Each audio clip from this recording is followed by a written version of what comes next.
Life's a surprise, they say. It can amaze you, for it can bring abrupt changes and turns. It's a journey with problems to solve and lessons to learn, but most of all, experiences to enjoy. Hey, it's Colette, and welcome to my adventure.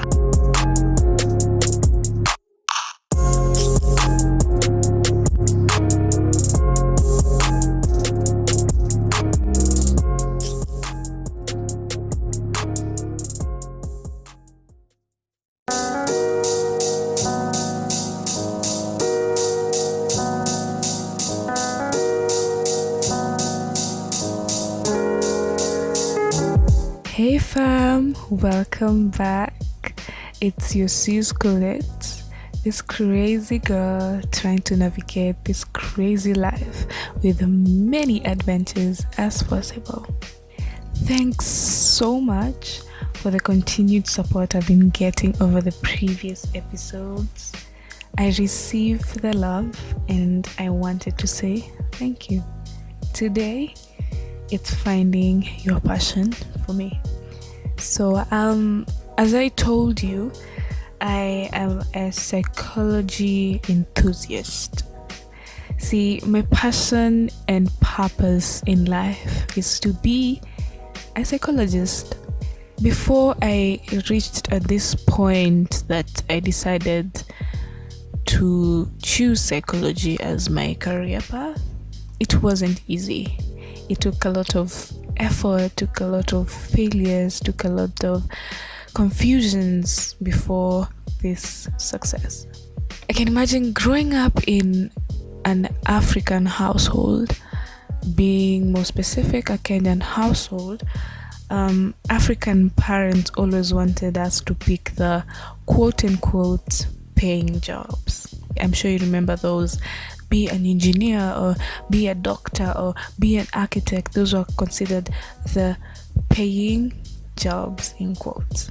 So if you ever decided to tell them that you wanted to do anything in creativity or like be a photographer or be an artist, you'd be actually digging yourself a hole.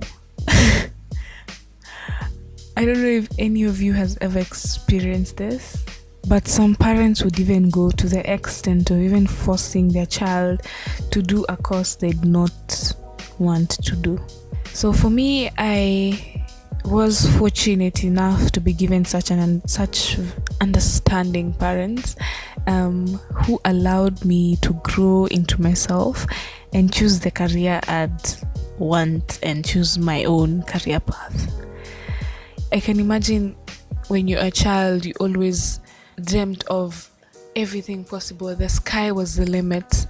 You didn't have any other distractions or any person just trying to get into your mind. You'd always want the best things, the highest grades, everything really. So if I can remember, my career / dream kept on changing when I was growing up. I was from deciding to be a doctor, to a designer, to an artist, to a sportswoman, and now at this point finally landing on psychology. I can't believe that at some point I thought that I would actually be a sportswoman. That actually is kind of funny. But anyway, it was high school, and at that point you were still kind of discovering yourself, and I'll get into that topic deep into it in another episode, so stay tuned. So what made me choose psychology? Due to circumstances that I will explain later in future, I fell into a deep depression at some point in my life, and weirdly enough, instead of wallowing in sorrow and regret and all the things that come when you're depressed, I actually wanted to know why exactly that happened. I wanted to know why I think the way I do, why I was experiencing what I was experiencing, and that actually made me think, isn't someone who is supposed to be in depression to be not talking and not thinking, you're just there. But I was actually thinking about why I am in that situation. It made me realize that actually I would also want to know why I'd made that decision, you see. So I actually decided to try and find out all the unanswered questions about why I think the way I do, why others do things the way they do, why people think the way they do. And yeah, I actually landed on psychology. See, although I haven't actually started doing and studying psychology professionally, I subscribe to psychology related websites and blogs. I watch videos and they actually keep me updated on the new things that are coming up, or like new topics every single day with bite-sized info from the blogs. And I actually enjoy learning a new thing every day.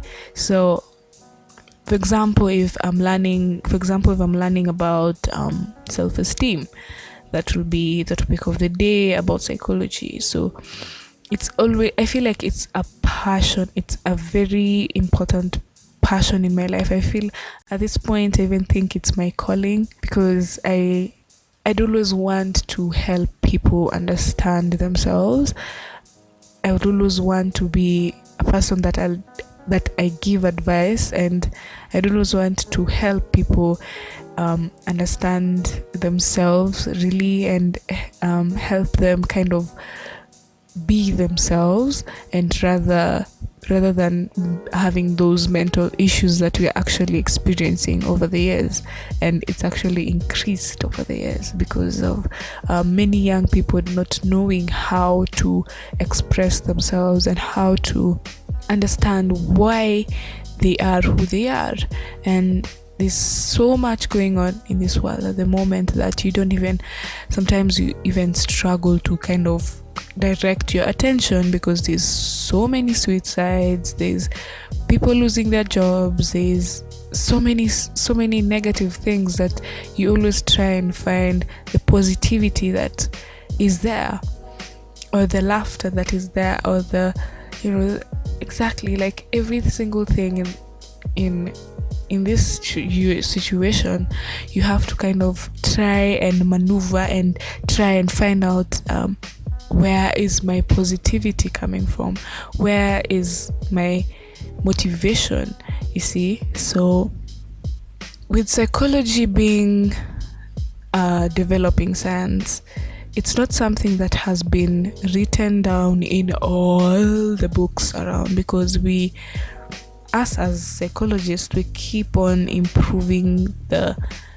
books every single day, as we keep on finding out new things every day as we go on. I can't say that every single thing has been found out about the brain, because it's something that is a mystery to every person in this world. You can't say that you can figure out why you do why you do the things you do, and exactly that, because it's something, it's a mysterious thing.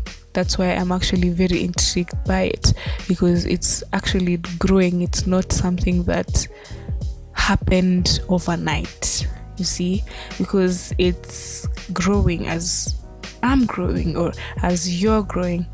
So I'm actually very, very excited to embark on this journey to be a professional psychologist and help people as much as I can. Not necessarily for money, but just the courteous being in me and the goodness that is in me. I just feel like I'd really, really want to help people in any way I can. With anyone out there who's struggling with finding your passion and finding your career path in life. It's not an easy journey. I can't promise you that it is, but I'm sure you will find it. if it's possible for me and it's possible for those who have, for you out there, it's possible for you too. So I'd advise you to try and ask yourself if there's something you already love doing, like a hobby or what you love doing as a child. You see, for me, I developed and knew that I wanted to do psychology when I was in high school, because that's where you kind of get your identity, because you're going through so much at the same time. Growing up, being a teenager, you have to handle this and this and this. So at that point, that's when I realized that I actually enjoy learning about people and listening to people talk.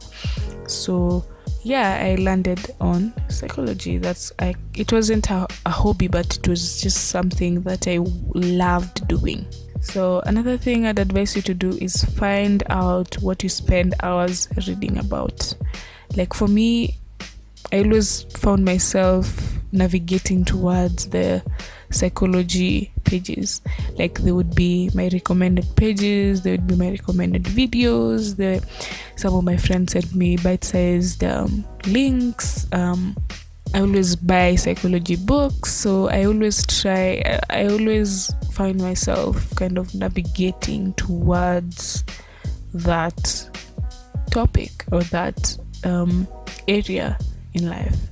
So try and find yours and try and find out what exactly is navigating towards you now dealing with reading. Another thing you can do is brainstorm by looking around your house, your computer. It's a good thing that we have Google now, whereby every single answer is at the tip of your hands. So just brainstorm and try and find out, what do I like? Do the tests if it's possible for you. For me, I actually even tried doing the career tests myself, and apparently it always ends up around that vicinity, around that area of psychology. So try and brainstorm. Hopefully you have every source available around you. Another thing is try and ask around or surf for possibilities. That is, you can, exactly like I said, you can look around in your computer, you can look around your house. What exactly are you about exactly? So yeah, just ask around, ask your friends, what do you think I should do, or what advice would you give to me, for example. And yeah, I mean, once you do that, you can continue pursuing and trying to find out what is exactly your passion. And another thing is, don't quit your job just yet. I know, me being a student, I can't say that I have a job, but you can listen to that somewhere in the future. I might get a job, I don't know, maybe.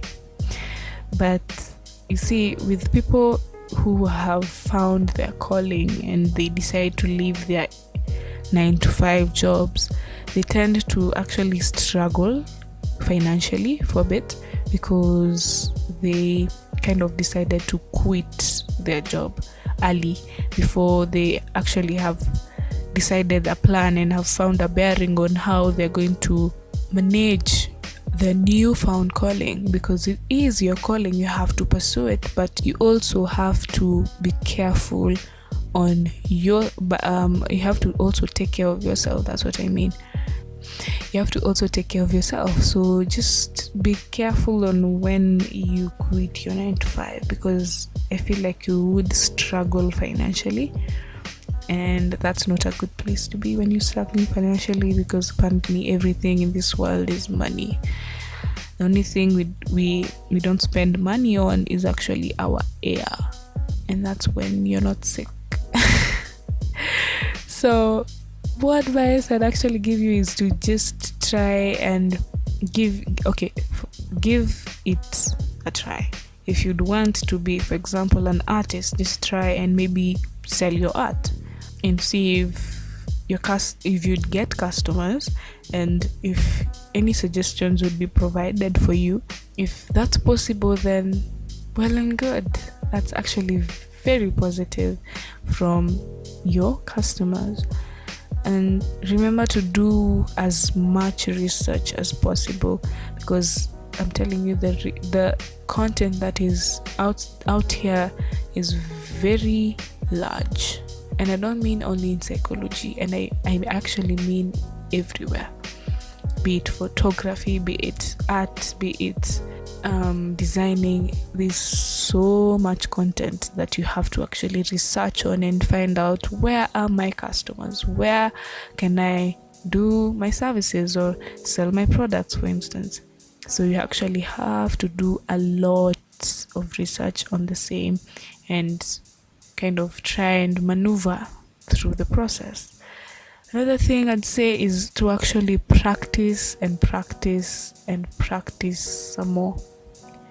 For me, doing psychology is actually going to be hard, because I'm going to actually be reading a lot, because as I said, psychology is a growing science, meaning that we actually need to be updated every single time, because I don't want to say that this is someone's life at my hands, but I feel like it is, because you're trusting me with your issues, and you're trusting me to help you. And if I don't deliver, then something might go wrong, and that's not what I'd want to happen. See, so if you decide to maybe, for example, do art, you should always try and practice, because practice is actually awesome for you and for your calling. So practice is key, and practice makes everything perfect. See, so another thing is, you never ever quit trying. You fail, you dust yourself up, you move forward. You fail again, you dust yourself up, and you move forward. You might have 1,000 failures, but 1,001 will be the hit, because it's not easy to actually decide to follow your calling. It's not easy to actually decide that I want to do this with my life. And even with the guts of actually quitting your 9 to 5, whereby you're actually having an income, to going to a place whereby you have no idea how it will go, never quit trying. Never ever. That's not an option. That's never an option. So go out and discover your passion and find your calling. If you ever need help or just someone to talk to, I always say this, but my DM is always open. You can check my socials at the description box below. You are my family. Anyways, fam, thanks so much for listening. Hope you enjoyed. Hope I taught you something. And subscribe for more. Share, comment, and thanks so much for the love. See you soon.